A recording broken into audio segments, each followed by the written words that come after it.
Información oportuna al instante mientras realiza sus actividades al mediodía.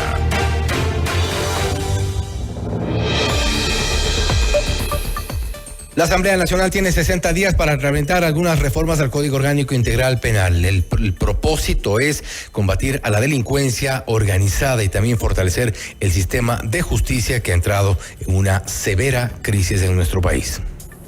La entrevista a la carta. Estamos en contacto en este momento ya con Otto Vera, asambleísta por el Partido Social Cristiano, para hablar sobre el proyecto para combatir la delincuencia organizada y fortalecer la justicia en nuestro país. Dos de los pendientes todavía por parte de las autoridades, y no de ahora, sino de hace ya varios gobiernos, inclusive un tema que está pendiente. ¿Podrá resolverse así? Asambleísta, gracias por estar con nosotros. Fausto Yepes le saluda, bienvenido. Buenas tardes, don Fausto. Muy amable por la entrevista, estamos listos. Gracias, bienvenido. El proyecto para combatir a la delincuencia organizada, hay algunas reformas que se plantea también en el Código Orgánico Integral Penal. ¿Será esto suficiente o como hay quienes sugieren que debería fortalecerse, por ejemplo, al Servicio de Rentas Internas, la Unidad de Análisis Financiero y Económico, entre otras instancias importantes en este propósito de combatir a la inseguridad? Bueno, antes de contestar la pregunta relacionada a modificaciones en la ley o fortalecimiento al sistema de justicia, de lo que estamos impulsando, creemos más bien que es importante dotar de más recursos a la unidad de lavado de activos y a la Fiscalía.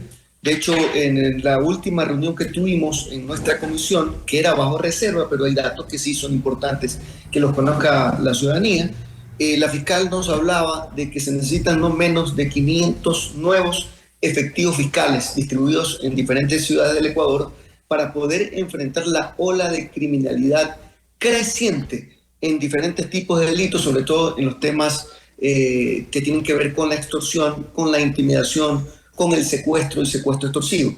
Entonces, más allá de la regulación, que sí hay la posibilidad, porque en estos momentos sí hay conexión, o debería por lo menos haber conexión entre la unidad de lavado de activos, entre el sistema financiero. Lo que no tenemos es el personal, el equipo de trabajo, los recursos para hacer la investigación, no solamente en los sistemas, sino en el ciberespacio.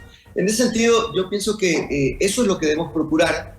Por ahora, el Estado ecuatoriano, el gobierno debe asignar los recursos a estas carteras de Estado o a estas funciones del Estado para que ellos puedan emprender de mejor forma y buscar alternativas para enfrentar la criminalidad. Ahora, respecto al proyecto que hemos presentado, es un proyecto complementario a lo que aprobó el pueblo ecuatoriano en las urnas, en la consulta popular, en el referéndum.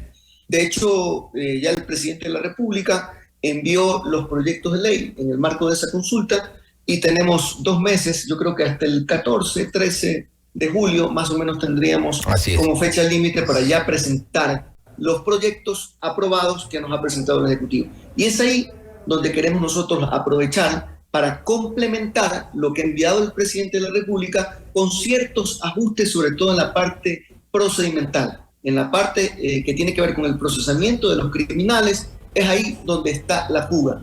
Porque nosotros estamos claros que no solamente se necesita recuperar los activos que tiene la delincuencia organizada. Nosotros sabemos que no solamente aumentando o endureciendo las penas es una alternativa para frenar la delincuencia.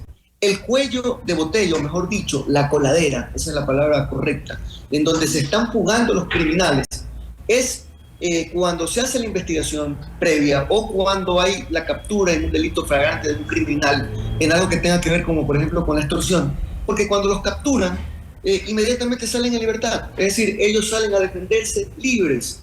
Imagínese usted un extorsionador que luego de que ha sido capturado en delito flagrante, extorsionando a alguien, y sale libre a defenderse. ¿Qué es lo que va a hacer ese extorsionador? Va a volver a intimidar a la familia que amenazó, al negocio que amenazó, al negocio que está extorsionando, para que le quiten la denuncia si es que tuvo la valentía el ciudadano de poder enfrentar a este criminal. Entonces, pero yo creo que es un círculo vicioso, porque una vez que ese criminal sale a enfrentar su proceso, pero en libertad, intimida, esa persona manda una carta diciendo que ya no quiere seguir adelante con el proceso e inmediatamente prácticamente se archiva la causa.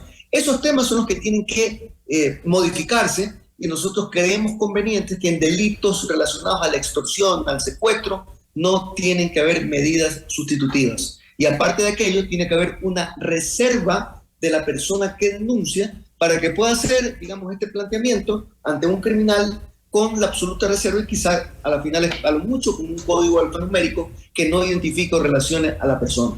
Creo que algunos de estos temas podrían ser algunos de estos que creemos conveniente, así como por ejemplo los excesos, la eliminación de los excesos de antijuricidad, que le da muchas facilidades a los criminales en el momento que son procesados.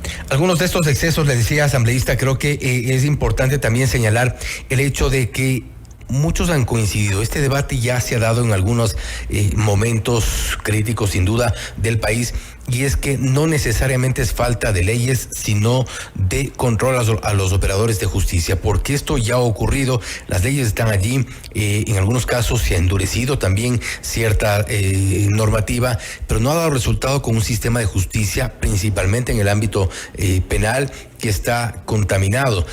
¿Esto resolverá el problema? En parte. Otra cosa también, desde luego, hay que tener, digamos, jueces probos, jueces que practiquen la ética, porque si vemos, por ejemplo, ahora que se está destapando la olla de grillos en el tema del caso Metástasis, no solamente se traficaban sentencias, se compraban sentencias, sino que se compraban, digamos, la postergación de las audiencias, o quizá el cambio de fecha en una audiencia, o cosas relacionadas a medidas sustitutivas, o sea, cosas que de acuerdo a la ley el juez sí las puede dar. Entonces, digamos, el juez se convierte también en un extorsionador de las personas que están siendo procesadas y de alguna u otra manera les da alternativas para que se pueda alargar el procesamiento a los cuales ellos están sometidos. Entonces, no es solamente el endurecimiento de la ley, no es solamente que quitemos la posibilidad a los jueces para que ellos tengan una herramienta para poder decidir a conveniencia. Eso es lo que pasa con las medidas sustitutivas. En muchas ocasiones los jueces tienen herramientas y tienen legalmente cómo justificar que pueden dar una medida alternativa y dejan libre. Entonces, yo pienso que si nosotros en la ley cerramos los espacios o las posibilidades para que los jueces queden muy en libertad de tomar una decisión, como las famosas medidas sustitutivas para el caso de estos crímenes que están teniendo mucha tendencia ahora, como son los secuestros y las extorsiones, yo creo que sí vamos a mejorar. Y otra de las cosas importantes, ahora que también hemos tenido información que sí se ha mejorado un poco el accionar, sobre todo de los militares, ahora que están, digamos, controlando de una u otra manera el SNAI, el servicio integral del sistema penitenciario. ¿Qué ocurre? Ellos tienen ahí muchas prebendas, ¿no? Y en muchas ocasiones este servicio no tiene la posibilidad de poder, digamos, autorregularse o establecer ciertas políticas para poder mejorar la eficiencia en las sanciones que ellos tienen que dar cuando hay, por ejemplo, amotinamientos, ¿no? Entonces, está prohibido el hacimiento, un ejemplo, pero sí, y cuando hay amotinamientos, ¿qué haces tú? O sea, estas redadas que se han producido en el sistema penitenciario, lamentablemente han provocado años anteriores un sinnúmero y centenares de muertes, que entiendo hasta hace unos pocos días iban más o menos 600, aunque en los últimos meses vemos que el nuevo sistema de control, el sistema integrado del sistema penitenciario, solo ha tenido una baja. Entonces, hay cosas que se pueden seguir regulando y creemos nosotros conveniente que luego de esta regulación y de este fortalecimiento sí vamos a tener un mejor sistema de justicia, además de lo que usted decía, ¿no? Ahora, dentro de esta propuesta, estamos tratando justamente en la Comisión de Justicia el proyecto de ley que va a reformar, digamos, la función judicial. Dentro de la propuesta para fortalecer el sistema de justicia, precisamente a la que hace alusión usted en este momento, ¿cómo garantizar, por ejemplo, que la selección de jueces, es decir, irnos un poco más hacia atrás de lo que ya estamos viviendo, que hay jueces que se han dejado influenciar, que hay jueces que han permitido el acceso a sobornos, a pagos, a coimas, que hay jueces incluso que han cedido ante amenazas, cuando debemos entender que un juez tiene que tener claro que esa es una de las posibilidades al momento de administrar justicia, pero ¿cómo evitar que eso llegue a ese punto prácticamente de no retorno? ¿Cómo seleccionamos jueces con probidad notoria? ¿Cómo garantizamos que los concursos sean realmente transparentes y tengamos a las mejores personas administrando justicia?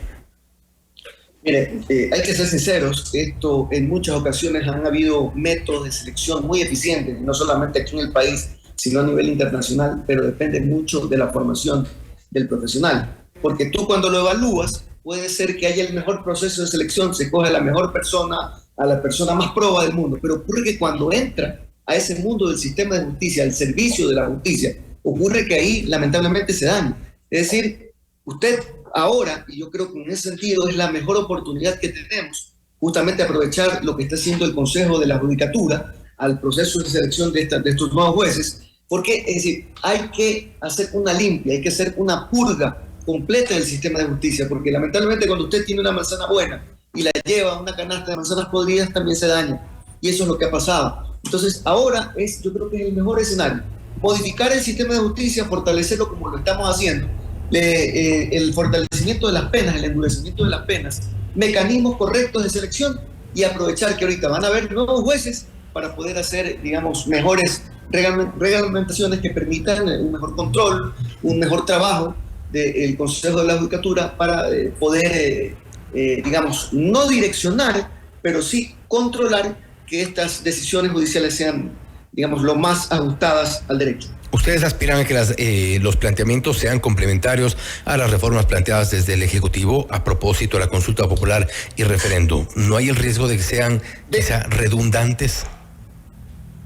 No. De hecho, nosotros hoy, por ejemplo, hemos presentado un proyecto, hace unos días atrás, otros proyectos, todos están relacionados a complementar lo que ha presentado el Ejecutivo.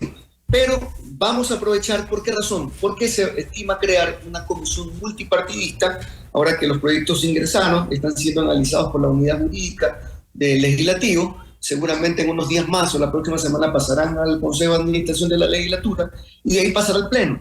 Y el Pleno, ojalá podamos resolver crear una comisión temporal que trate estos proyectos, no solamente lo que envió el presidente, sino que además trate los complementarios que nosotros hemos enviado y algunas bancadas, porque no solamente la bancada del Partido Social Cristiano ha enviado algunos proyectos reformatorios, complementarios, también lo hemos hecho nosotros. ¿Para qué? ¿Por qué lo estamos haciendo? Porque la justicia requiere de estas herramientas y estas herramientas hay que dárselas y aprovechando que solo tenemos 2 meses para aprobar estos proyectos, yo creo que es el mejor escenario para poder tener una justicia, digamos, un sistema judicial más equilibrado. ¿Encontrarán apoyo en todas las bancadas?